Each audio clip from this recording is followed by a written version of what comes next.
What is up, my friends? Back with another video this morning, and today I am extremely excited. Okay, just want to kick this off by saying that Sarah and I have a new podcast tonight. We are with Taylor Jackson. We are interviewing him on the show, and both of us could not be more excited. Taylor, we really like his work because Sarah and I are big fans of people who are doing YouTube, who are also professional photographers who are out there getting hired by people who, are getting paid for their work. And Taylor cranks out a bunch of weddings and then also does a lot of YouTube stuff for all the new people and teaching tutorials and everything. And he seems like a really nice guy. So Sarah and I are psyched about that. Hopefully you guys will tune into the show. Also, we hope you enjoyed the podcast with Mick Millman. That was a great one. A lot of different talks about composition, film, cinematography. Mick's a really smart guy. I encourage you guys to go check out his channel, Mick Millman.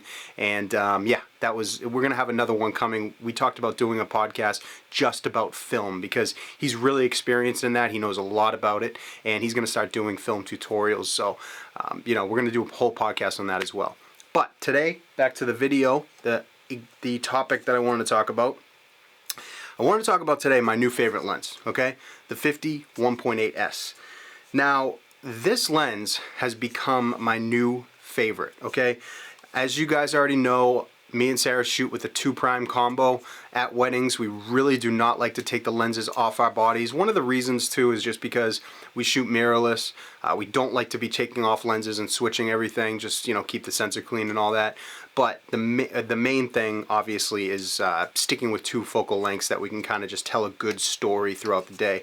Wide shot, close up, wide shot, close up type deal, rather than having a bunch of different focal lengths spread out all throughout the day. But I have been, ever since I got the 50, normally, okay, so let me back up. Before I got this 50, I was normally shooting with the 35 and the 85. That was my favorite combo. And it's great, it's excellent, it's absolutely beautiful. But then I got this 50 1.8S, okay, to pair with my Nikon Z6. And the 24 and 50 right now has now become my most favorite combo because of this lens. The thing is, guys, I was using the 58 1.4 before this, the 24 and 58 1.4 combo, and the 58 1.4 is an absolutely phenomenal lens. I have nothing bad to say about that lens. I did a Dream Lens series on it. It is phenomenal in pretty much every single way. But when you're using Z bodies, using these Z lenses is a whole nother ball game. It's like magic when you pair these two together. I am not a technical guy. You guys pretty much know that. I am a actionable workhorse type guy. I do not sit around in the studio and pick apart, elements and, building materials and things like that. Not that there's not value to that. That's just not who I am. I am buy the lens, buy the camera body, put them together and go out and shoot a bunch of jobs, and then I'll tell you exactly what I think about it and how it performs. And that's why I love the Z, because the stuff with the Z is, maybe it doesn't look the best on paper, but when you take it out and actually use it in the field, it's a fucking beast. The bodies and the lenses. Now this 50 renders people so well, okay? The out of focus elements in the background, the bokeh, okay? I don't like harping on bokeh because I don't believe that bokeh is going to save a shot. I believe that, a lot of people just think that they can shoot wide open, get a little bit of compression in the background, and then all of a sudden, boom, you have you're an unbelievable photographer. I don't really believe it's like that. I think that you have to learn composition, you have to learn, how to add interesting elements into the frame, how to get the most out of your clients. That's really how you're going to create a great photo.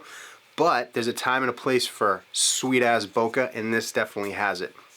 The thing I like about it that's different than the older F-mount lenses is there's an element of sharpness with the things that are in focus that separates it out from the back that's different, because these lenses are so freaking sharp across the frame and across the actual thing that you have in focus.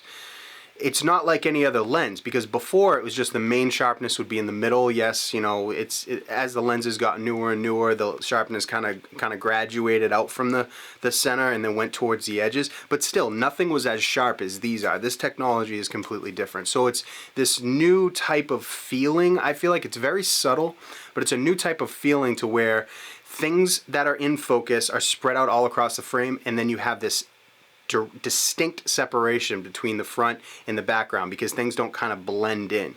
So it's different, and I really enjoy it. It's a great portrait lens, and I always can trust the autofocus. You know, having this thing paired with the Z body, yeah, I can just trust that fucking autofocus, and I know that it's right on point. You know, it's crazy to have something focus so silently, because these make, I don't know if, you know, if you guys haven't used the S lenses before, these are true silent autofocusing. Like, the only way that you can hear it autofocus is literally if you're in the quietest room, there's no type of sound at all, and you put your ear like right up close to it. Even then it's faint. But these are like, you know, basically have no sound when autofocusing. So I'm used to kind of that crunching sound that with the G lenses, the back and forth as it's moving and trying to grab focus, you know, especially because I shoot in AFC all the time. This doesn't have that at all, so it's like, it's crazy just to have it snap in, lock in autofocus real quick, and then you don't even hear anything. So the out of focus elements are beautiful. I'm going to be posting, you know, some photos that I took on the job, some portraits and stuff like that with it, just so you guys can see. But everything with it is just beautiful. I've been using this for family formals, I've been using this for portraits, I've been using this for like ceremony photos just around the day. You know, basically I'm using this one 90% of the time. Well, I'd say probably 75% of the time, because, you know, I also do use the 24 in conjunction with it. That's always on me. But right now, this is my favorite lens. I do have the 85 1.8S on order. I actually pre-ordered it a little bit late, so it says it's not going to be here for a couple more weeks. But yeah, that's on order, and that's coming too. So who knows? Maybe that will make me go back to the 35 and the 85 combo.